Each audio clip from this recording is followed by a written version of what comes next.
ਸਤਿ ਸ਼੍ਰੀ ਅਕਾਲ ਜੀ, ਮੈਂ ਜਸਪਾਲ ਸਿੰਘ। ਸਵਾਗਤ ਹੈ ਸਾਰਿਆਂ ਦਾ ਬ੍ਰੇਨ ਔਨ ਟੀਵੀ ਤੇ। ਜਿੱਦਾਂ ਸਾਰਿਆਂ ਨੂੰ ਪਤਾ ਹੀ ਹੈ ਕਿ ਕਿਸਾਨਾਂ ਦਾ ਜਿਹੜਾ ਮੁੱਦਾ ਹੈ ਬੜਾ ਭਖਿਆ ਹੈ, ਔਰ ਕੋਈ ਵੀ ਅੱਖ ਪੰਜਾਬ ਦੀ ਜਿਹੜੀ ਇਮਾਨਦਾਰ ਅੱਖ ਹੈ ਉਹਦੇ ਵਿੱਚ ਹੰਝੂ ਹੈਗੇ ਨੇ। ਜਿਹੜੀ ਬੇਈਮਾਨ ਅੱਖ ਹੈ ਉਹ ਤਾਂ ਇਸ ਕਿਸਾਨੀ ਸੰਘਰਸ਼ ਨੂੰ ਬੜੇ ਸ਼ੱਕ ਦੇ ਦਾਇਰੇ ਦੇ ਨਾਲ ਦੇਖ ਰਹੀਆਂ ਨੇ, ਸ਼ੱਕ ਦੀ ਨਿਗਾਹ ਦੇ ਨਾਲ ਦੇਖ ਰਹੀਆਂ ਨੇ।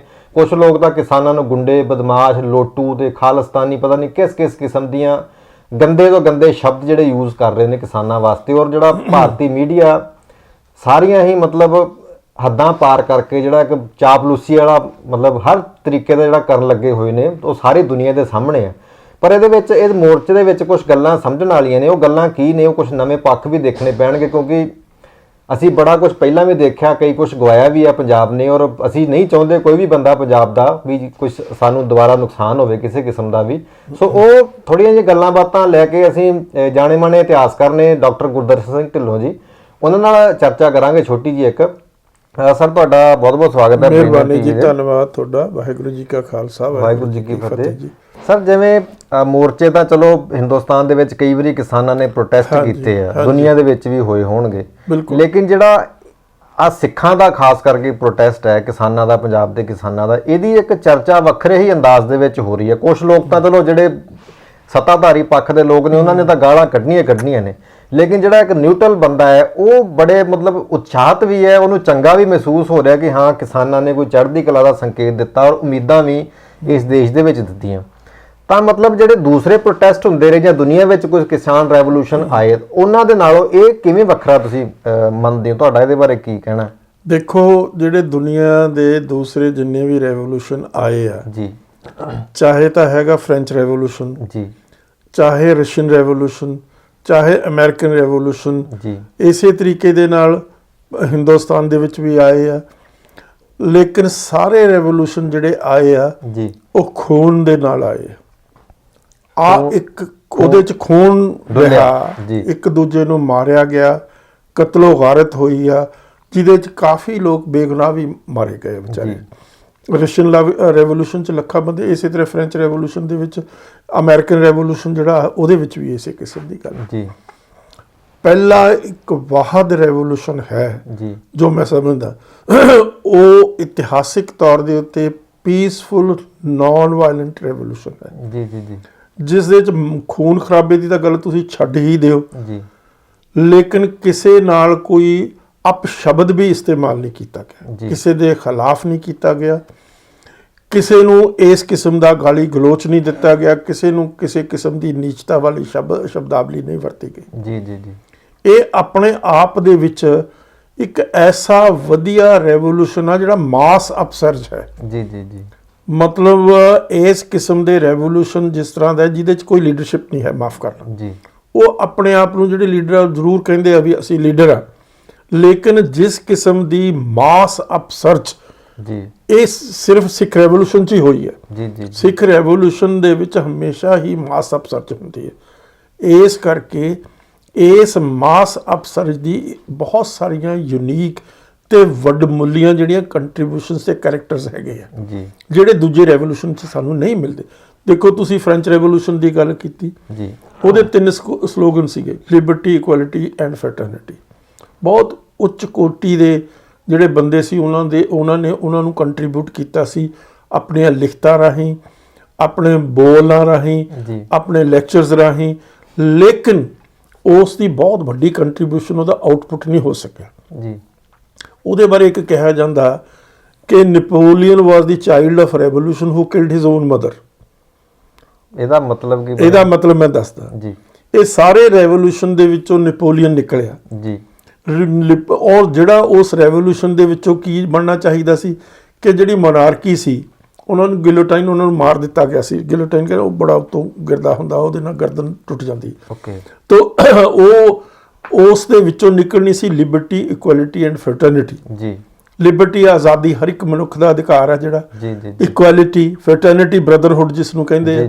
ਪਰ ਅਨਫੋਰਚੂਨੇਟਲੀ ਉਸ ਦੇ ਵਿੱਚੋਂ ਕੀ ਨਿਕਲਿਆ? ਡੈਸਪੋਟਿਜ਼ਮ ਨਿਕਲ ਗਿਆ ਜੀ।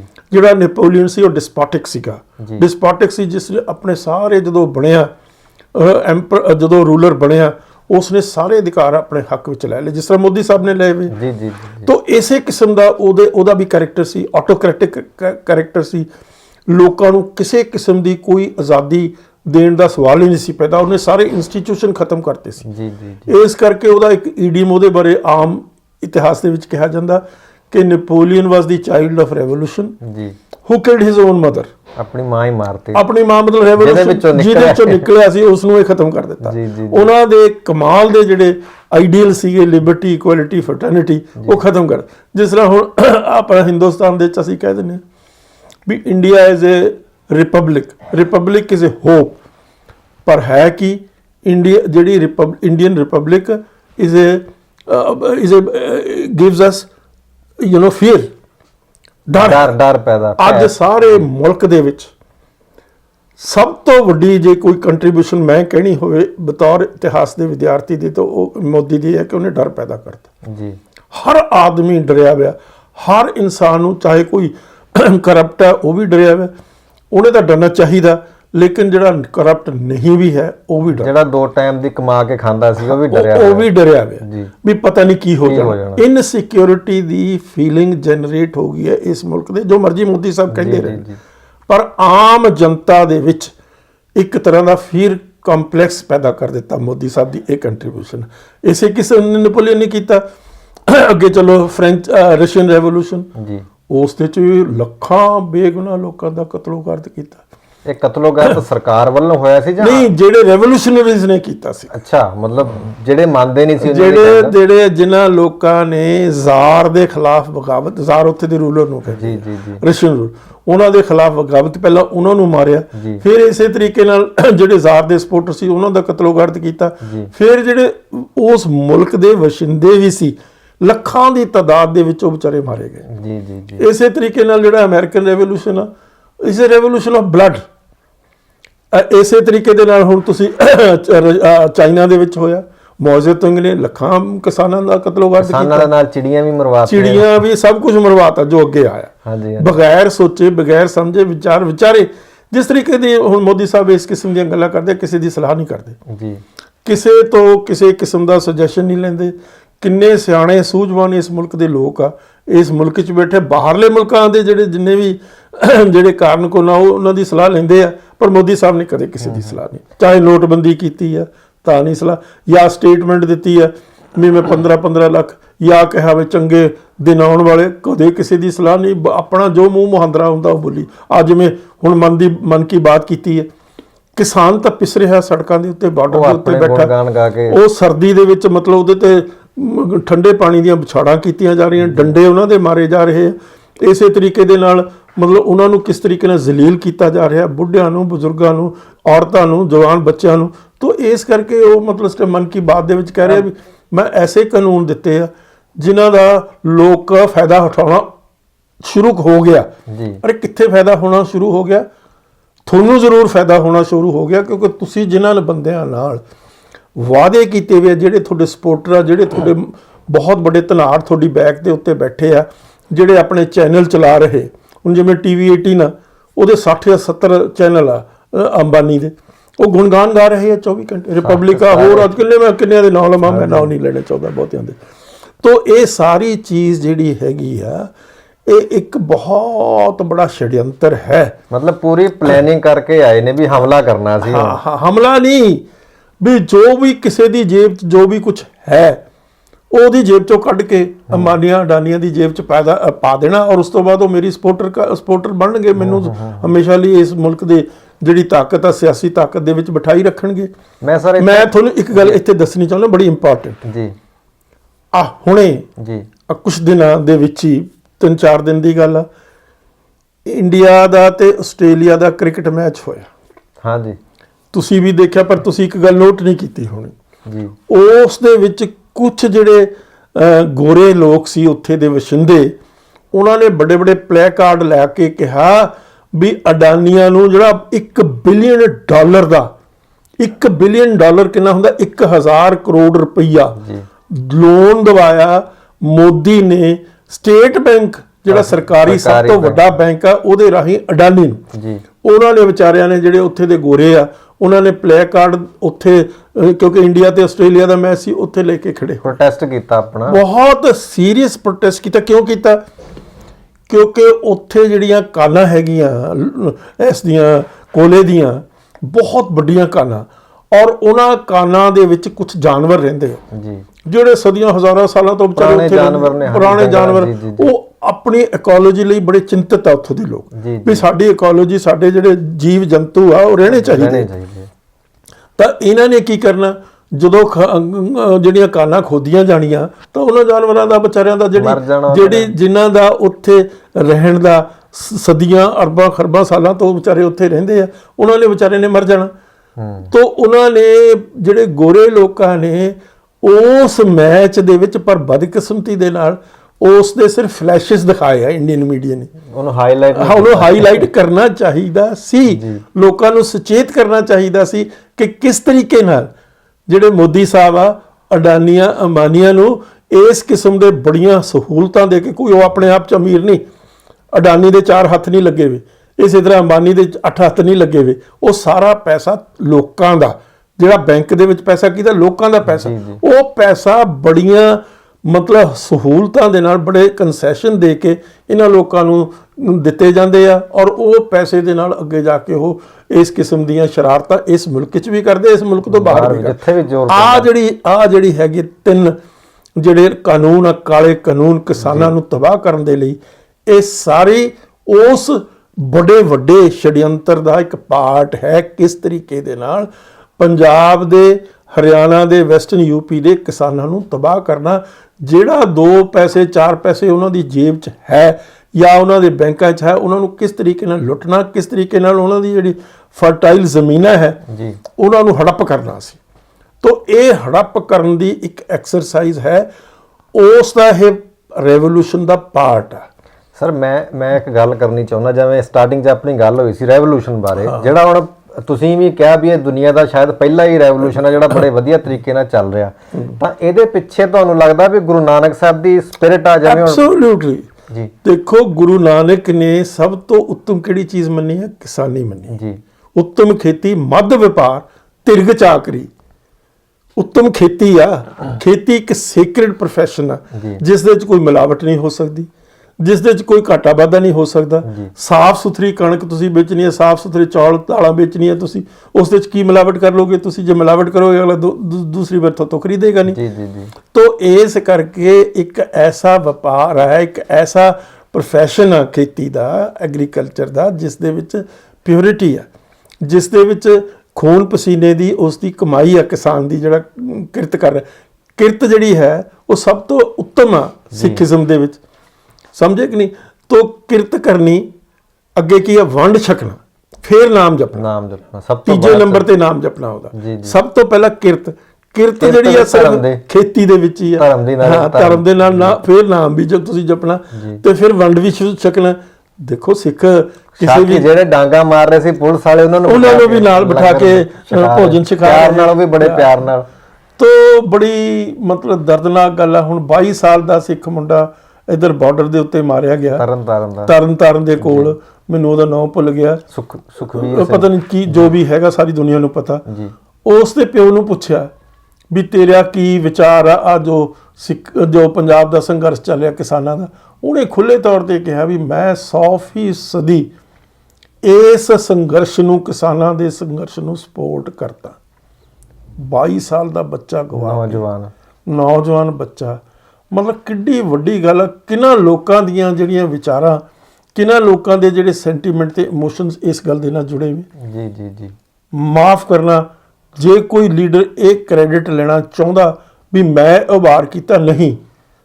ਇਹ ਲੋਕਾਂ ਦੀ ਮਾਨਸਿਕਤਾ ਦੇ ਵਿੱਚ ਇੱਕ ਗੱਲ ਕੁਦਰਤ ਨੇ, ਪਰਮਾਤਮਾ ਨੇ, ਗੁਰੂ ਨਾਨਕ ਨੇ ਪਾ ਦਿੱਤੀ ਹੈ ਵਿਚਾਰਾਂ ਦੇ ਵਿੱਚ ਕਿ ਇਹ ਤੁਹਾਡੇ ਨਾਲ ਬਹੁਤ ਵੱਡਾ ਧੋਖਾਧੜੀ ਹੋ ਰਹੀ ਹੈ, ਔਰ ਉਹ ਧੋਖਾਧੜੀ ਤੁਹਾਨੂੰ ਮਤਲਬ ਹਮੇਸ਼ਾ ਲਈ ਖਤਮ ਕਰ ਦੇਗੀ।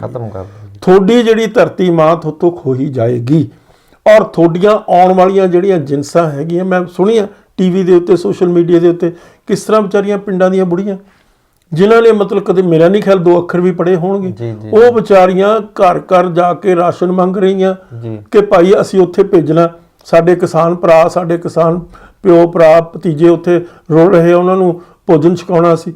ਤੋ ਇਹ ਇਸ ਕਿਸਮ ਦਾ ਮਤਲਬ ਬਹੁਤ ਵੱਡਾ ਰੈਵੋਲੂਸ਼ਨ ਹੈ ਜਿਸ ਰੈਵੋਲੂਸ਼ਨ ਦੇ ਜਿਹੜੇ ਡੈਫੀਨੇਸ਼ਨ ਆ ਉਸ ਨੂੰ ਦੁਬਾਰਾ ਉਹਦੇ ਪੈਰਾਮੀਟਰਸ ਰੱਖ ਕੇ ਇਸ ਨੂੰ ਡਿਫਾਈਨ ਕਰਨਾ ਵਾਹ ਜੀ, ਬੜੀ ਵੱਡੀ ਗੱਲ ਤੁਸੀਂ ਕਹੀ ਹੈ ਵੀ ਦੁਬਾਰਾ ਰੈਵੋਲੂਸ਼ਨ ਦੀ ਡੈਫੀਨੇਸ਼ਨ ਹੀ ਬਦਲੀ ਜਾਏਗੀ ਦੁਨੀਆ ਵਿੱਚ। ਜੀ ਜੀ ਜੀ ਜੀ ਐਡੀ ਵੱਡੀ ਤਾਦਾਦ ਦੇ ਵਿੱਚ। ਜੀ ਹੁਣ ਜਿਸ ਤਰ੍ਹਾਂ ਮੈਂ ਤਾਂ ਮੀਡੀਆ ਤੋਂ ਹੀ ਲੈਣਾ ਕਈ ਗੱਲਾਂ ਕਿ 5 ਕਿਲੋਮੀਟਰ ਦੇ ਏਰੀਏ ਦੇ ਵਿੱਚ ਉੱਥੇ ਇੱਕ ਬਾਰਡਰ ਤੇ ਜੀ ਚਾਰੇ ਪਾਸੇ ਬਾਰਡਰ, ਦਿੱਲੀ ਬਹੁਤ ਵੱਡਾ ਸ਼ਹਿਰ ਆ, ਤੋ ਉੱਥੇ ਇੱਕ ਬਾਰਡਰ ਦੇ ਉੱਤੇ 5 ਕਿਲੋਮੀਟਰ ਦੇ ਵਿੱਚ ਉਹਨਾਂ ਦੇ ਵਿਚਾਰਿਆਂ ਦੇ ਟਰੈਕਟਰ ਖੜੇ ਆ।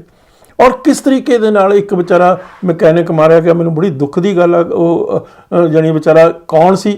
ਧਨੌਲੇ ਦਾ ਇੱਕ ਗਰੀਬ, ਜਿਸ ਦੇ ਕੋਲ ਮੇਰਾ ਖਿਆਲ ਥੋੜੀ ਜਿਹੀ ਪੈਲੀ ਸੀ ਉਹਦੇ ਕੋਲ, ਹੈ ਹੀ ਨਹੀਂ ਸੀ, ਕੋਈ ਪੈਲੀ ਨਹੀਂ। ਮੈਂ ਅੱਜ ਅਖਬਾਰ 'ਚ ਪੜ੍ਹਿਆ ਜੀ, ਉਹ ਵਿਚਾਰਾ ਸਾਈਕਲ ਚਲਾਉਂਦਾ ਸੀ ਜੀ। ਔਰ ਉਸ ਨੇ ਵਿਚਾਰੇ ਨੇ ਮਤਲਬ ਜੋ ਇਸ ਤੋਂ ਇੰਨਾ ਇਨਸਪਾਇਰ ਹੋਇਆ ਕਿ ਉਸ ਨੇ ਸਾਰਾ ਕੰਮ ਆਪਣਾ ਘਰ-ਬਾਰ ਛੱਡ ਕੇ ਉਸ ਨੇ ਕਿਹਾ ਵੀ ਮੈਂ ਜਾ ਕੇ ਉੱਥੇ ਜਿਹੜੇ ਟਰੈਕਟਰ ਆ ਕਿਸਾਨਾਂ ਦੇ ਖਰਾਬ ਹੋਏ ਹੋਣੇ ਕੁਦਰਤੀ ਤੌਰ ਤੇ ਸੈਂਕੜੇ ਕਿਲੋਮੀਟਰ ਤੁਸੀਂ ਚੱਲ ਕੇ ਜਾਂਦੇ ਹੋ, ਉੱਥੇ ਮੈਂ ਜਾ ਕੇ ਜੀ ਉਹ ਮੁਰੰਮਤ ਕਰੂੰਗਾ ਜੀ। ਤੋ ਇਸ ਕਿਸਮ ਦੀਆਂ ਭਾਵਨਾਵਾਂ, ਇਸ ਕਿਸਮ ਦੇ ਇਮੋਸ਼ਨਸ ਮੈਂ ਕਿਸੇ ਦੁਨੀਆ ਦੇ ਰੈਵੋਲੂਸ਼ਨ 'ਚ ਨਹੀਂ ਦੇਖੇ ਨਾ ਪੜ੍ਹੇ।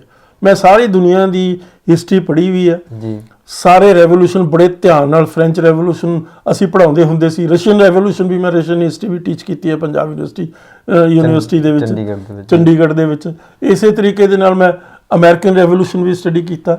ਉਹ ਰੈਵੋਲੂਸ਼ਨ ਤਾਂ ਸਾਰੇ ਖੂਨ ਖਰਾਬੇ ਦੇ ਰੈਵੋਲੂਸ਼ਨ।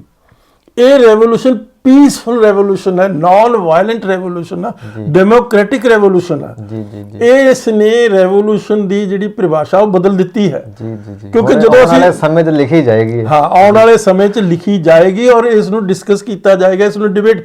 ਰੈਵੋਲੂਸ਼ਨ ਲਫ਼ਜ਼ ਦੇ ਵਿੱਚ ਹੀ ਖੂਨ ਨਜ਼ਰ ਆਉਂਦਾ, ਕਿਉਂਕਿ ਜਦੋਂ ਤੁਸੀਂ ਉਸ ਦਾ ਇਤਿਹਾਸ ਪੜ੍ਹਦੇ ਹੋ ਕਿਸੇ ਵੀ ਰੈਵੋਲੂਸ਼ਨ ਉਹਦੇ 'ਚ ਬਲੱਡ ਹੀ ਹੁੰਦਾ। ਤਾਂ ਪਹਿਲੀ ਇੱਕ ਦੁਨੀਆ ਦੇ ਵਿੱਚ ਇਹ ਰੈਵੋਲੂਸ਼ਨ ਹੈ ਜਿਸ ਦੇ ਵਿੱਚ ਪੀਸ ਹੈ, ਪਿਆਰ ਹੈ, ਸਤਿਕਾਰ ਹੈ, ਕਿਸੇ ਨੂੰ ਗਾਲੀ ਗਲੋਚ ਨਹੀਂ ਕੱਢਿਆ। ਮੇਰਾ ਸਿਰ ਝੁਕਦਾ ਉਹਨਾਂ ਕਿਸਾਨਾਂ ਦੇ ਉੱਤੇ ਜਿਹੜੇ ਇੰਨੀ ਮੁਸ਼ਕਲਾਂ ਦੇ ਵਿੱਚ, ਇੰਨੀ ਤਸ਼ੱਦਦਾਂ ਦੇ ਵਿੱਚ ਵਿਚਾਰੇ, ਇੰਨੀ ਗਰਮੀ ਦੇ ਵਿੱਚ, ਇੰਨੇ ਮੀਂਹ ਦੇ ਵਿੱਚ, ਬੇਆਰਾਮੀ ਦੇ ਵਿੱਚ ਉੱਥੇ ਜਾ ਕੇ ਬੈਠੇ ਵਿਚਾਰੇ। ਉੱਥੋਂ ਚਲਾਇਆ, ਹੁਣ ਜਿਹੜਾ ਉੱਥੇ ਡੰਡੇ ਪੈ ਰਹੇ ਉਹਨਾਂ ਦੇ, ਅਥਰੂ ਗੈਸ ਉਹਨਾਂ ਦੇ ਮੂੰਹਾਂ ਤੇ ਸਿੱਟੇ ਜਾ ਰਹੇ ਆ ਔਰ ਇਸੇ ਤਰੀਕੇ ਦੇ ਨਾਲ ਟੋਏ ਪੱਟੇ ਜਾ ਰਹੇ ਆ ਸੜਕਾਂ ਦੇ ਉੱਤੇ। ਔਰ ਇਸੇ ਤਰ੍ਹਾਂ ਐਡੇ ਐਡੇ ਪੱਥਰ ਤੁਸੀਂ ਰੱਖ ਰਹੇ ਹੋ। ਤੁਹਾਡੇ ਤੇ ਕੋਈ ਪਾਕਿਸਤਾਨ ਦੀ ਆਰਮੀ ਆ ਰਹੀ ਹੈ, ਤੁਹਾਡੇ ਤੇ ਚਾਈਨਾ ਦੀ ਆਰਮੀ ਆ ਰਹੀ ਹੈ। ਉੱਥੇ ਤਾਂ ਤੁਸੀਂ 1200 ਕਿਲੋਮੀਟਰ ਜਿਹੜੀ ਜਗ੍ਹਾ ਦੇ ਦਿੱਤੀ ਚੀਨੀਆਂ ਨੂੰ, ਚੁੱਪ ਕਰਕੇ ਬੈਠੇ ਹੋ। ਇਹਨਾਂ ਨੂੰ ਵਿਚਾਰਿਆਂ ਨੂੰ ਸੜਕ ਤੇ ਨਹੀਂ ਤੁਸੀਂ ਤੁਰਨ ਦਿੰਦੇ। ਕਿਸ ਕਿਸਮ ਦੀ ਜ਼ਹਿਨੀਅਤ ਹੈ ਖੱਟੜ ਦੀ? He should be totally condemned, he should be totally rejected. ਤੋ ਇਸ ਕਰਕੇ ਅੱਜ ਜ਼ਰੂਰਤ ਹੈ ਕਿ ਅਸੀਂ ਇਹਨਾਂ ਦਾ ਸਤਿਕਾਰ ਕਰੀਏ, ਇਹਨਾਂ ਦਾ ਪਿਆਰ ਕਰੀਏ, ਸਾਰੇ ਕਿਸਾਨਾਂ ਦਾ। ਔਰ ਉਹਨਾਂ ਨੂੰ ਜਿੰਨੀ ਵੀ ਹੋ ਸਕੇ ਉਹਨਾਂ ਦੀ ਮਤਲਬ ਬੋਲ ਕੇ ਕੁਝ ਕੰਟਰੀਬਿਊਟ ਕਰਕੇ, ਜਿਸ ਕਿਸਮ ਦਾ ਵੀ ਤੁਸੀਂ ਕਰਕੇ ਉਹਨਾਂ ਦਾ ਕਰੋ। ਇਹ ਰੈਵੋਲੂਸ਼ਨ ਇਕੱਲੇ ਉਹਨਾਂ ਦਾ ਨਹੀਂ ਹੈ। ਇਸ ਰੈਵੋਲੂਸ਼ਨ ਦੇ ਨਾਲ ਇਸ ਖਿੱਤੇ ਦੀ ਜਿੰਦ ਜਾਨ, ਇਸ ਖਿੱਤੇ ਦਾ ਫਿਊਚਰ ਜਿਹੜਾ ਹੈ ਉਹ ਜੁੜਿਆ ਹੋਇਆ। ਜੇ ਕਿਸਾਨ ਇਸ ਖਿੱਤੇ ਵਿੱਚ ਹਾਰ ਗਏ, ਇਹ ਖਿੱਤਾ ਖਤਮ ਹੋ ਜਾਏਗਾ। तो मेरा यह मनना, मेरा चेंज हो जाएगा किस्म नाल टोटली जिस तरीके दे नाल बिहार ते परले पासे यूरोप तो ਜਿਹੜੇ ਵਿਚਾਰੇ ਕਿਸਾਨਾਂ ਦੇ ਪੁੱਤ ਆ ਇੱਥੇ ਆ ਕੇ ਬਨੈਨ ਤੇ ਚੱਪਲ ਦੇ ਵਿੱਚ, ਸਿਰਫ ਉਹਨਾਂ ਕੋਲ ਵਿਚਾਰਿਆਂ ਕੋਲ ਕੀ ਹੁੰਦੀ ਹੈ? ਬਨੈਨ ਹੁੰਦੀ, ਚੱਪਲ ਹੁੰਦੀ। ਉਹ ਇੱਥੇ ਆ ਕੇ ਵਿਚਾਰੇ ਮਜਬੂਰ ਹੋ ਕੇ ਖੇਤੀ ਕਰਦੇ, ਕਿਸੇ ਬੰਦੇ ਦਾ ਆਪਣਾ ਘਰ-ਬਾਰ ਛੱਡਣ ਨਹੀਂ ਦਿਲ ਕਰਦਾ। ਤੋ ਇਹੀ ਹਾਲਤ ਸਾਡੇ ਲੋਕਾਂ ਦੀ ਹੋਣੀ ਆ। ਇਹੀ ਹਾਲਤ ਜਿਹੜੇ ਹਰਿਆਣਾ ਦੇ ਵਿਚਾਰੇ ਕਿਸਾਨ ਆ ਉਹਨਾਂ ਦੀ ਹੋਣੀ ਆ। ਇਸੇ ਤੇ ਸਾਡੀ ਅਣਖ ਵੀ ਤੋੜਨਾ ਚਾਹੁੰਦੇ ਆ। ਜਿਹੜੀ ਚੀਜ਼ ਗੁਰੂ ਨੇ ਸਿੱਖ ਨੂੰ ਦਿੱਤੀ ਸੀ, ਅਣਖ ਦਿੱਤੀ ਸੀ, ਉਹ ਅਣਖ ਨੂੰ ਤੋੜਨਾ ਚਾਹੁੰਦੇ ਆ। ਔਰ ਇਸ ਦੇ ਪਿੱਛੇ ਇੱਕ RSS ਦੀ ਬੜੀ ਸੋਚੀ ਸਮਝੀ ਚਾਲ ਆ ਡੂੰਘੀ ਕਿ ਸਿੱਖੀ ਨੂੰ ਖਤਮ ਕਰ ਦਿਓ, ਉਹਨਾਂ ਦੀ ਅਣਖ ਨੂੰ ਖਤਮ ਕਰ ਦਿਓ। ਤੂੰ ਦੂਸਰੇ ਪਾਸੇ ਦਾ ਕਹਿਣਾ ਕਿ ਜਿਹੜਾ ਹੈਗਾ ਗੁਜਰਾਤ ਦੀ ਅਸੀਮਤਾ ਦਾ ਮਤਲਬ ਹੁੰਦਾ ਗੁਜਰਾਤ ਦਾ ਪ੍ਰਾਈਡ ਆਫ ਗੁਜਰਾਤ। ਐਸੇ ਤਰੀਕੇ ਨਾਲ ਜਿਹੜੇ ਵਿਚਾਰੇ ਮਹਾਰਾਸ਼ਟਰ ਦੇ ਉਹ ਮਾਨੁਸ਼ ਮਰਾਠਾ ਕਹਿੰਦੇ ਆ। ਉਹ ਕਿਉਂ ਜਿਹੜੀ ਸਾਡੀ ਪੰਜਾਬ ਦੀ ਅਣਖ ਆ, ਜਿਹੜੀ ਸਾਡੀ ਪੰਜਾਬ ਦੀ ਪ੍ਰਾਈਡ ਆ, ਉਸ ਨੂੰ ਤੂੰ ਮਲੀਆਮੇਟ ਕਰਨਾ ਚਾਹੁੰਦਾ, ਉਸ ਨੂੰ ਤੂੰ ਰੋਲਣਾ ਚਾਹੁੰਦਾ ਦੁਨੀਆ ਦੇ ਸ਼ਹਿਰਾਂ ਦੇ ਜਿੱਥੇ ਕੋਈ ਰੁਜ਼ਗਾਰ ਹੀ ਨਹੀਂ ਹੈ।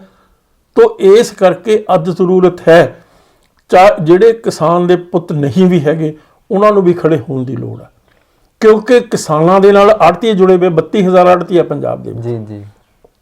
ਤੋ ਇਸੇ ਤਰੀਕੇ ਨਾਲ ਦੂਜੇ ਲੋਕ ਵੀ ਹੋਰ ਬਹੁਤ ਮਜ਼ਦੂਰ ਵਿਚਾਰੇ, ਦੇਖੋ ਇਹਨਾਂ ਨੇ ਕੀ ਕੀਤਾ, 3 ਕਾਲੇ ਕਾਨੂੰਨ ਲੈ ਕੇ ਆਏ, ਨਾਲ ਕੀ ਕੀਤਾ, ਜਿਹੜਾ ਮਜ਼ਦੂਰਾਂ ਦਾ ਜਿਹੜਾ ਇੱਕ ਕਾਨੂੰਨ ਲਿਆ ਕੇ ਮਜ਼ਦੂਰਾਂ ਦੇ ਜਿਹੜੀ ਉਹਨਾਂ ਨੂੰ ਪੇਮੈਂਟ ਸੀ ਉਸ ਦੇ ਉੱਤੇ ਵੀ ਖਤਮ ਕਰ ਦਿੱਤੀ ਕਹਾਣੀ, ਉਹਨਾਂ ਦਾ ਰਾਈਟ ਖਤਮ ਕਰ ਦਿੱਤਾ।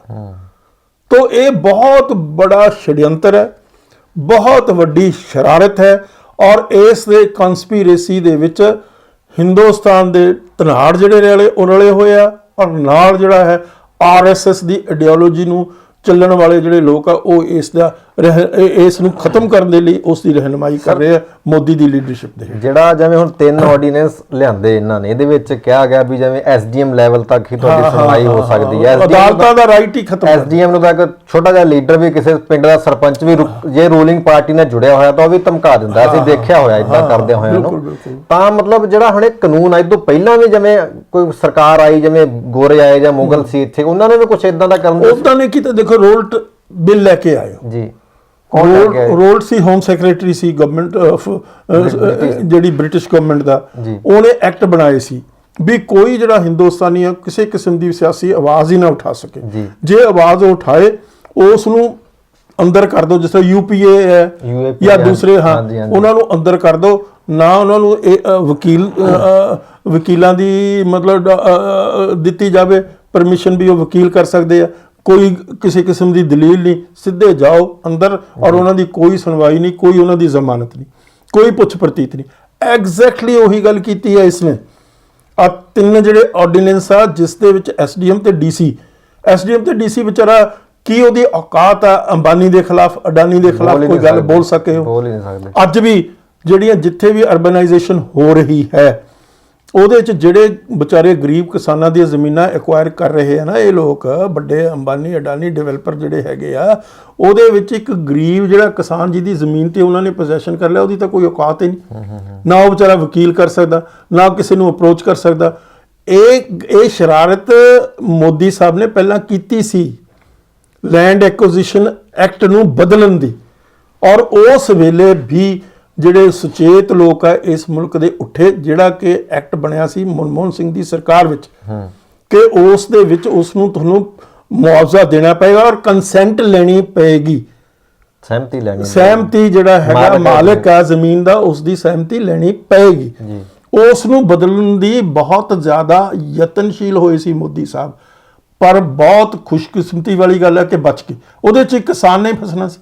ਬਿਲਕੁਲ ਉਹ ਉਸ ਤਰ੍ਹਾਂ ਦੀ ਗੱਲ ਆ ਨਾ, ਛੁਰੀ ਚਾਹੇ ਖਰਬੂਜ਼ੇ ਤੇ ਵੱਜੇ ਜਾਂ ਖਰਬੂਜ਼ਾ ਛੁਰੀ ਤੇ ਵੱਜੇ, ਮਰਨਾ ਤਾਂ ਖਤਮ ਤਾਂ ਖਰਬੂਜ਼ੇ ਨਹੀਂ ਹੋਣਾ। ਐਗਜ਼ੈਕਟਲੀ ਉਸੇ ਤਰੀਕੇ ਦੇ ਨਾਲ ਮੋਦੀ ਸਾਹਿਬ ਯਤਨਸ਼ੀਲ ਹੈ ਹਿੰਦੁਸਤਾਨ ਦੇ ਕਿਸਾਨ ਨੂੰ ਖਤਮ ਕਰਨ ਲਈ, ਖਾਸ ਤੌਰ ਤੇ ਪੰਜਾਬ, ਹਰਿਆਣਾ ਤੇ UP ਦੇ।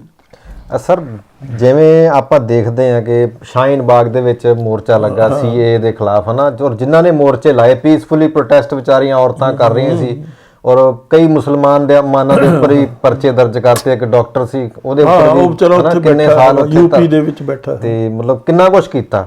ਤਾਂ ਜਿਹੜਾ ਹੁਣ ਕਿਸਾਨਾਂ ਨੇ ਧਰਨਾ ਲਾਇਆ, ਔਰ ਇੰਨੀ ਸ਼ਾਇਦ ਉਮੀਦ ਵੀ ਨਹੀਂ ਸੀ ਕੇਂਦਰ ਨੂੰ ਕਿ ਇਸ ਕਿਸਮ ਨਾਲ ਕਿਸਾਨ ਇੰਨੀਆਂ ਜਿਹੜੀਆਂ ਰੋਕਾਂ ਲਾਈਆਂ ਸੀ ਪਾਰ ਕਰਕੇ ਦਿੱਲੀ ਪਹੁੰਚਣ ਦੇ ਵਿੱਚ ਕਾਮਯਾਬ ਹੋਣਗੇ, ਤਾਂ ਤੁਹਾਨੂੰ ਲੱਗਦਾ ਕਿ ਕੇਂਦਰ ਸਰਕਾਰ ਹੁਣ ਮੰਨ ਲਓ ਰੇੜਕਾ ਅੱਜ ਮੁੱਕੇ ਭਾਵੇਂ 2 ਮਹੀਨੇ ਨੂੰ ਮੁੱਕੇ, ਜਦੋਂ ਵੀ ਮੁੱਕਿਆ ਚਾਹੇ ਕਿਸੇ ਕਿਸਮ ਨਾਲ ਵੀ ਆਪਾਂ ਗੱਲ ਕਰਦੇ ਹਾਂ, ਤੁਹਾਨੂੰ ਲੱਗਦਾ ਕਿ ਕੇਂਦਰ ਸਰਕਾਰ ਪੰਜਾਬ ਨਾਲ ਦੁਸ਼ਮਣੀ ਵਾਲਾ ਵਤੀਰਾ ਨਹੀਂ ਰੱਖੇਗੀ ਜਾਂ ਰੱਖੇਗੀ? ਆਲਰੇਡੀ ਦੇਖੋ ਵਿਜ਼ੀਬਲ ਆ ਜਸਪਾਲ ਜੀ, ਸੈਂਕੜੇ ਉਹਨਾਂ ਲੋਕਾਂ ਤੇ ਕਿਸਾਨਾਂ ਤੇ ਵਿਚਾਰਿਆਂ ਤੇ case register, criminal case register ਕਰਤੇ ਆ ਜੀ। ਤਾਂ ਉਹ ਤਾਂ ਆਲਰੇਡੀ ਉਹਨਾਂ ਨੇ ਕੇਸ ਰਜਿਸਟਰ ਕਰ ਦਿੱਤੇ ਆ। ਰਜਿਸਟਰ ਕਰਨ ਤੋਂ ਬਾਅਦ ਜਿਹੜੀ ਉਹ ਤੁਸੀਂ ਬਾਗ ਦੀ ਗੱਲ ਕਰਦੇ ਹੋ, ਉਹਨਾਂ ਤਾਂ ਬਾਅਦ ਚ ਸ਼ਾਹੀਨ ਬਾਗ ਦੀ, ਉਹ ਤਾਂ ਬਾਅਦ ਚ ਕੀਤੇ, ਇਹਨਾਂ ਨੇ ਤਾਂ ਪਹਿਲਾਂ ਹੀ ਕਰਤੇ। ਜੀ ਨਹੀਂ, ਮਤਲਬ ਜਿਵੇਂ ਐਮਰਜੈਂਸੀ ਦੇ ਵੇਲੇ ਸਿੱਖਾਂ ਨੇ ਪ੍ਰੋਟੈਸਟ ਕੀਤੇ ਇੰਦਰਾ ਗਾਂਧੀ ਦੇ ਖਿਲਾਫ, ਤਾਂ ਉਹ ਕਈ ਇਤਿਹਾਸਕਾਰ ਜਾਂ ਕਈ ਲੋਕ ਲਿਖਦੇ ਆ, ਮੰਨਦੇ ਆ ਕਿ ਉਹ ਦੁਸ਼ਮਣੀ ਇੰਦਰਾ ਗਾਂਧੀ ਨੇ ਬੜੀ ਭੈੜੇ ਤਰੀਕੇ ਨਾਲ ਪਾਲ ਲਈ ਆਪਣੇ ਅੰਦਰ। ਤਾਂ ਹੁਣ ਇੱਕ ਤਰੀਕੇ ਦੀ ਸੱਟ ਵੱਜੀ ਆ RSS ਦੇ ਹੰਕਾਰ ਨੂੰ, ਮੋਦੀ ਦੇ ਹੰਕਾਰ ਨੂੰ, ਜਿਸ ਕਿਸਮ ਨਾਲ ਤੋੜ ਕੇ ਸਾਰਾ ਕੁਝ ਉੱਥੇ ਪਹੁੰਚ ਗਏ। ਤਾਂ ਤੁਹਾਨੂੰ ਲੱਗਦਾ ਕਿ ਲੰਬੀ ਦੁਸ਼ਮਣੀ, ਲੰਬੀ ਪਲੈਨਿੰਗ ਪੰਜਾਬ ਦੇ ਖਿਲਾਫ ਹੋ ਸਕਦੀ ਹੈ? ਦੇਖੋ ਜਿਹੜੇ ਫਾਰਮਰ ਆ ਨਾ ਉਹ ਕਿਉਂ ਪਹੁੰਚੇ, ਉਹ ਮਜਬੂਰੀ ਨੂੰ ਪਹੁੰਚੇ, ਮਰਦੇ ਹੋਏ ਪਹੁੰਚੇ ਜੀ ਕਿ ਉਹਨਾਂ ਕੋਲ ਕੋਈ ਹੋਰ ਰਸਤਾ ਹੈ ਨਹੀਂ। ਜੀ ਜੀ ਜੀ ਕੋਈ ਉਹਨਾਂ ਦੀ ਮੋਦੀ ਨਾਲ ਦੁਸ਼ਮਣੀ ਨਹੀਂ, ਉਹਨਾਂ ਨੇ ਮੋਦੀ ਤੋਂ ਕੋਈ ਜਾਇਦਾਦ ਨਹੀਂ ਬਣਾਉਣੀ। ਜੀ ਜਦ ਉਹਨਾਂ ਦੀ ਗਰਦਨ ਦੇ ਉੱਤੇ ਤਲਵਾਰ ਰੱਖ ਦਿੱਤੀ, ਉਹਨਾਂ ਦੀ ਗਰਦਨ ਦੇ ਉੱਤੇ ਬੰਦੂਕ ਦੀ ਨੋਕ ਰੱਖ ਦਿੱਤੀ, ਤਾਂ ਉਸ ਤੋਂ ਬਾਅਦ ਹੋਰ ਕੀ ਕਰ ਸਕਦੇ ਹੋ? ਜੀ ਤੁਸੀਂ ਮੇਰੀ ਗਰਦਨ ਤੇ ਪਿਸਤੌਲ ਰੱਖਦੇ ਹੋ, ਮੈਂ ਕੀ ਕਰ ਸਕਦਾ? ਤਾਂ ਉਸ ਹੈਲਪਲੈਸਨੈਸ ਦੇ ਵਿੱਚ, ਉਸ ਕਿਸਮ ਦੀ ਮਜਬੂਰੀ ਦੇ ਵਿੱਚ, ਉਸ ਕਿਸਮ ਦੀ ਬੇਵਸੀ ਦੇ ਵਿੱਚ ਜੀ ਕਿਸਾਨ ਸੜਕਾਂ ਤੇ ਆਇਆ। ਜੀ ਉਹ ਆਪਣੀ ਖੁਸ਼ੀ ਨਾਲ ਨਹੀਂ ਆਉਣਾ ਸੌਖਾ, ਆਉਣਾ ਸੌਖਾ ਕਿਤੇ ਘਰ-ਬਾਰ ਛੱਡ ਘਰ-ਬਾਰ ਛੱਡ ਕੇ ਅੱਗੇ ਠੰਡ ਗੋਲੀ ਦੇ ਵੀ ਵਿੱਚ ਚੱਲ ਸਕਦੀ ਹੈ, ਉਮਰ ਮੌਤ ਵੀ ਹੋ ਗੋਲੀ ਵੀ ਚੱਲ ਸਕਦੀ, ਜੋ ਕੁਝ ਵੀ ਹੋ ਸਕਦਾ। ਜੀ, ਜੀ, ਜੀ। ਕਿਸ ਕਿਸਮ ਦੀਆਂ ਲਾਠੀਆਂ ਬਰਸਾਈਆਂ, ਜਿਹੜਾ ਫੱਟੜ ਕੀ ਹੈਗਾ, ਕੀ ਉਹਦਾ ਖੱਟੜ, ਜੀ ਕਿਸ ਕਿਸਮ ਦੀਆਂ ਉਹਨੇ ਅਥਰੂ ਗੋਲੇ ਸਿੱਟੇ ਆ ਵਿਚਾਰਿਆਂ ਦੇ ਉੱਤੇ, ਪੀਸਫੁਲ ਲੋਕਾਂ ਦੇ ਉੱਤੇ, ਨਾਨ ਵਾਇਲੈਂਟ ਲੋਕਾਂ ਦੇ ਉੱਤੇ। ਤਾਂ ਇਹ ਕੋਈ ਇਨਸਾਨੀਅਤ ਹੈ? ਇਹ ਜੱਲਿਆਂਵਾਲਾ ਬਾਗ ਹੀ ਹੋ ਗਿਆ ਇੱਕ ਕਿਸਮ ਦਾ। ਵਰਸ ਦਿਨ ਜੱਲਿਆਂਵਾਲਾ ਬਾਗ। ਜੱਲਿਆਂਵਾਲਾ ਬਾਗ ਤਾਂ ਕਿਹਨੇ ਕੀਤਾ ਸੀ? ਕਲੋਨੀਅਲ ਗਵਰਨਮੈਂਟ ਸੀ, ਤੁਹਾਡੀ ਵਿਦੇਸ਼ੀ ਹੁਕੂਮਤ ਸੀ। ਜੀ ਅੱਜ ਤੁਹਾਡੀ ਆਪਣੀ ਹੁਕੂਮਤ, ਜੀ ਜਿਹੜੀ ਰਿਪਬਲਿਕ ਆ, ਜਿਹੜੀ ਉਸ ਦੇ ਜਿਹੜੇ ਕਾਰਨ ਕੋਨਾ, ਉਹ ਤੁਹਾਡੇ ਤੇ ਉਸ ਤੋਂ ਵੱਧ ਜ਼ੁਲਮ ਕਰ ਰਹੇ। ਉਹਨਾਂ ਨੇ ਤਾਂ ਇੰਨਾ ਕੀਤਾ ਨਹੀਂ। ਸਰ ਇੱਕ ਮੇਰਾ ਆਖਰੀ ਸਵਾਲ ਆ, ਕਈ ਥਾਵਾਂ ਤੇ ਮੈਂ ਦੇਖਿਆ ਮਤਲਬ ਵੱਡੇ ਵੱਡੇ ਪੜ੍ਹੇ ਲਿਖੇ ਲੋਕ, ਕੁਝ ਲੀਡਰਸ ਵੀ, ਕੁਝ ਸੰਸਥਾਵਾਂ ਦੇ ਨਾਲ ਲੋਕ ਜੁੜੇ ਹੋਏ ਵੀ ਹਨਾ, ਉਹ ਲੋਕ ਟਵਿੱਟਰ ਦੇ ਉੱਪਰ ਜਾਂ ਫੇਸਬੁੱਕ ਦੇ ਉੱਪਰ ਜਿਹੜੇ ਲੰਗਰ ਲਾਏ ਜਾ ਰਹੇ ਆ ਸਿੱਖਾਂ ਵੱਲੋਂ, ਕਿਸਾਨਾਂ ਵੱਲੋਂ, ਜਿਹੜੇ ਪੁਲਿਸ ਉਹਨਾਂ ਨੂੰ ਕੁੱਟ ਵੀ ਰਹੀ ਹੈ ਤੇ ਲੰਗਰ ਵੀ ਖਵਾ ਰਹੇ, ਉਹਦੇ ਵਿੱਚ ਉਹ ਇੱਕ ਚੀਜ਼ ਲਿਖ ਰਹੇ ਆ, ਪੰਜਾਬ, ਪੰਜਾਬੀ ਅਤੇ ਪੰਜਾਬੀਅਤ। ਹੁਣ ਇਹ ਸਾਰੇ ਕਾਸੇ ਦੇ ਵਿੱਚ ਜਿਹੜੀ ਸਿੱਖਾਂ ਦੀ ਇੱਕ ਕਮਾਈ ਸੀ, ਗੁਰੂ ਨਾਨਕ ਸਾਹਿਬ ਨੇ ਸਾਨੂੰ ਪਿਆਰ ਦਿੱਤਾ ਤੇ ਅਸੀਂ ਉਹਦੀ ਬਦੌਲਤ ਲੰਗਰ ਲਾਏ, ਉਹਨਾਂ ਦੀ ਬਦੌਲਤ, ਤਾਂ ਉਹ ਸਾਰਾ ਕੁਝ ਮਨਫੀ ਕਰਕੇ ਸਿਰਫ ਪੰਜਾਬ, ਪੰਜਾਬੀ ਤੇ ਪੰਜਾਬੀਅਤ ਨੂੰ ਮਤਲਬ ਇੱਕ ਖੁੱਲਾ ਜਿਹਾ ਕ੍ਰੈਡਿਟ ਆਪਣੇ ਉੱਪਰ ਵੀ ਉਹ ਲੈ ਲੈਂਦੇ, ਸਿੱਖਾਂ ਨੂੰ ਖਤਮ ਕਰ ਦਿੰਦੇ ਨੇ ਵਿੱਚੋਂ। ਤੁਸੀਂ ਇਹਦੇ ਬਾਰੇ ਕੀ ਸੋਚਦੇ ਹੋ? ਦੇਖੋ, ਇਹ ਲੰਗਰ ਨਾ ਤਾਂ ਪੰਜਾਬੀਆਂ ਦਾ, ਨਾ ਪੰਜਾਬ ਦਾ, ਨਾ ਕਿਸੇ ਹੋਰ ਦਾ, ਗੁਰੂ ਦਾ ਲੰਗਰ ਆ ਜੀ। ਇਹ ਕਿਸੇ ਹੋਰ ਦਾ ਲੰਗਰ ਨਹੀਂ, ਗੁਰੂ ਦਾ ਲੰਗਰ ਆ, ਜਿਸ ਦੇ ਵਿੱਚ ਸਿੱਧੇ ਤੌਰ ਤੇ ਆਦੇਸ਼ ਆ ਵੀ ਕਿਸੇ ਭੁੱਖੇ ਦੇ ਉੱਤੇ ਤੁਸੀਂ ਵਿਤਕਰਾ ਨਹੀਂ ਕਰ ਸਕਦੇ। ਜੀ ਜੀ ਉਸ ਨੂੰ ਤੁਸੀਂ ਪੁੱਛ ਨਹੀਂ ਸਕਦੇ ਵੀ ਤੇਰੀ ਜ਼ਾਤ ਕੀ ਆ, ਤੇਰਾ ਇਲਾਕਾ ਕੀ ਆ, ਤੇਰਾ ਧਰਮ ਕੀ ਆ, ਤੇਰਾ ਖਿੱਤਾ ਕੀ ਆ, ਤੇਰੀ ਜ਼ਬਾਨ ਕੀ ਹੈ। ਕੋਈ ਆਏ, ਥਾਲੀ ਚੱਕੇ, ਲੰਗਰ ਉਸ ਨੂੰ ਉਸੇ ਕਿਸਮ ਦਾ ਮਿਲੂਗਾ ਜੋ ਉਸਦੇ ਕਿਸੇ ਹੋਰ ਬੰਦੇ ਨੂੰ ਮਿਲ ਰਿਹਾ। ਕਿਸੇ ਤੋਂ ਨਾਂ ਨਹੀਂ ਪੁੱਛਿਆ ਜਾਊ, ਕਿਸੇ ਤੋਂ ਜ਼ਾਤ ਨਹੀਂ ਪੁੱਛੀ ਜਾਊ, ਕਿਸੇ ਤੋਂ ਇਲਾਕਾ ਨਹੀਂ ਪੁੱਛਿਆ ਜਾਊ, ਕਿਸੇ ਤੋਂ ਜ਼ਬਾਨ ਨਹੀਂ ਪੁੱਛੀ ਜਾਊ। तो इस करके गुरु का लंगर है। गुरु का लंगर किसी ना वितकरा नहीं करता, गुरु का लंगर किसी ना पक्षपात नहीं करता। साडा ये विरसा, असी उस विरसे नूं समर्पित आ जी। तो इस करके होर किसी किस्म की लोड़ ही नहीं। ये तो गुरु का लंगर है, गुरु सब दा, मानवता दा, यूनीवर्सल जी। तो इस करके इस नूं उस स्पिरिट दे विच, उस भावनावां दे विच, उस ट्रेडिशन ते प्रैक्टिस च ही देखना चाहिए। सर तुहाडा बहुत बहुत धन्नवाद। और जिहड़ी तुसीं एक बड़ी वड्डी गल अज कहती कि रेवोल्यूशन की डेफिनेशन नवें सिरों लिखी जाएगी, मैनूं नहीं लगता भी किसी नूं ये चीज़ ध्यान चाहिए होवे। और जो हालात बने हुए ने उहदे नाल लगदा भी ये भी इदां ही होना। देखो लोकां ने तां विचारिਆਂ ने अपना जो करना जी, ये तां इतिहासकारां ने दसना ना। हुण सारा मीडिया इस वेले किसानां दे खिलाफ जी। 2 महीने तो 3 महीने तो विचारिਆਂ ने उत्थे धरने लाए सारे पंजाब दे विच। किसी मीडिया ने, चाहे तो वो इलैक्ट्रॉनिक मीडिया, चाहे दूसरा मीडिया लिखण वाला, किसी ने कोई उन्होंने प्रॉपर परस्पैक्टिव दे विच खबर ही नहीं दी। अज भी जिहड़ा मोदी मीडिया, गोदी मीडिया जिसनूं कहिंदे आ, वो उस नूं तरोड़ मरोड़ के ये चीज़ां लिख रहे हैं। इत्थे एक साडे पंजाब यूनीवर्सिटी दे विच प्रोफैसर आ, उसने आर्टिकल लिखिया भी इन्हां दा तां लिमिटेड असर हो ना, उसनूं गल दी समझ ना, क्योंकि वो जो कुछ लिखेगा वो अखबार छाप देंगे एडिट। बिल्कुल जिहड़ी गल असली है, जिहड़ी गल सच्चाई है, वो किसी मीडिया ने फार्मर्स की प्रोजेक्ट नहीं की, हुण भी नहीं कर रहे।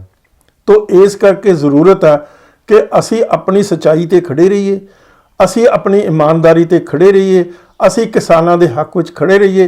वो अगे रब फैसला करेगा, वाहिगुरू फैसला करेगा कि साडी जिहड़ी जित हार आ वो भी गुरु की जित हार है। जो भी गुरु नूं भावेगा वो साडे नाल होएगा। सर थैंक यू तुहाडा। और जिहड़ी गल मीडिया दे भी आई है तां इन्नी बेशर्म हो के लग्गिया भी मैनूं तां ऐ लगदा कि जे किसानां दे खेतां विच जे कोई शर्म ना दी कोई फसल हुंदी ना, इस टाइम ਉਹਦੇ ਵਿੱਚ ਸਿੱਖਾਂ ਨੇ, ਕਿਸਾਨਾਂ ਨੇ ਦਿੱਲੀ ਦੇ ਵਿੱਚ ਲੰਗਰ ਲਾ ਦੇਣੇ ਸੀ बेशर्मां ਲਈ ਤਾਂ ਕਿ ਖੁੱਲੇ ਗੱਫੇ ਉਹ ਵੀ ਲੈ ਜਾਣ, ਸ਼ਰਮ ਕਰ ਲੈਣ ਮਾੜੀ ਮੋਟ। ਇਸ ਕਿਸਮ ਨਾਲ ਜਿੱਦਾਂ ਕਿਸਾਨਾਂ ਦਾ ਵਿਰੋਧ ਮੀਡੀਆ ਕਰ ਰਿਹਾ, ਇੱਦਾਂ ਤਾਂ ਸਰਕਾਰ ਵੀ ਨਹੀਂ ਕਰ ਰਹੀ। ਸਰਕਾਰ ਦੇ ਬੁਲਾਰੇ ਬਣ ਕੇ ਹੀ ਇਹ ਮੀਡੀਆ ਵਾਲੇ ਸਾਰਾ ਕੁਝ ਪ੍ਰੋਪੇਗੈਂਡਾ ਕਿਸਾਨਾਂ ਦੇ ਖਿਲਾਫ ਕਰ ਰਹੇ ਨੇ। ਔਰ ਹੈਰਾਨੀ ਦੀ ਗੱਲ ਹੈ ਕਿ ਗੁੰਡੇ ਤੱਕ, ਵੱਡੇ ਵੱਡੇ ਅਹੁਦੇਦਾਰ ਕਿਸਾਨਾਂ ਨੂੰ ਗਾਲਾਂ ਤੱਕ ਕੱਢ ਰਹੇ ਨੇ। ਔਰ ਈਵਨ ਕਿ ਇੱਕ ਨਾਮੀ ਬੰਦੇ ਨੇ ਇਹ ਗੱਲ ਵੀ ਕਹਿਤੀ ਕਿ ਪਾਣੀ ਨਾ ਸੁੱਟੋ, ਪਾਣੀ ਦਾ ਕੀਮਤੀ ਚੀਜ਼ ਆ। ਕਿਸਾਨ ਪਰਾਲੀ ਨੂੰ ਅੱਗ ਲਾਉਂਦੇ ਨੇ, ਇਸ ਕਰਕੇ ਟੀਅਰ ਗੈਸ ਸੁੱਟੋ ਇਹਨਾਂ ਦੇ ਉੱਪਰ। ਕਿੰਨੇ ਤੁਸੀਂ ਦਰਿੰਦੇ ਲੋਕ ਹੋ, ਕਿਸ ਹੱਦ ਤੱਕ ਤੁਸੀਂ ਡਿੱਗਣਾ ਆ। ਇਹ ਦੁਨੀਆ ਤੁਹਾਨੂੰ ਦੇਖ ਰਹੀ ਆ, ਤੁਹਾਡੀ ਬੇਸ਼ਰਮੀ ਨੂੰ। ਸੋ ਜਿਹੜੀ ਗੱਲ ਢਿੱਲੋਂ ਸਾਹਿਬ ਨਾਲ ਅੱਜ ਬਾਤ ਹੋਈ ਆ ਤੇ ਬਹੁਤ ਹੀ ਵਧੀਆ ਲੱਗੀ ਗੱਲਬਾਤ। ਸਰ ਤੁਹਾਡਾ ਬਹੁਤ ਬਹੁਤ ਧੰਨਵਾਦ। ਤੇ ਸਾਨੂੰ ਦਰਸ਼ਕੋ ਦਿਓ ਇਜਾਜ਼ਤ, ਕਿਸੇ ਨਵੇਂ ਇਸ਼ੂ ਦੇ ਉੱਪਰ ਫਿਰ ਗੱਲਬਾਤ ਕਰਾਂਗੇ ਕਿਸੇ ਚੰਗੀ ਸ਼ਖਸੀਅਤ ਨਾਲ। ਧੰਨਵਾਦ।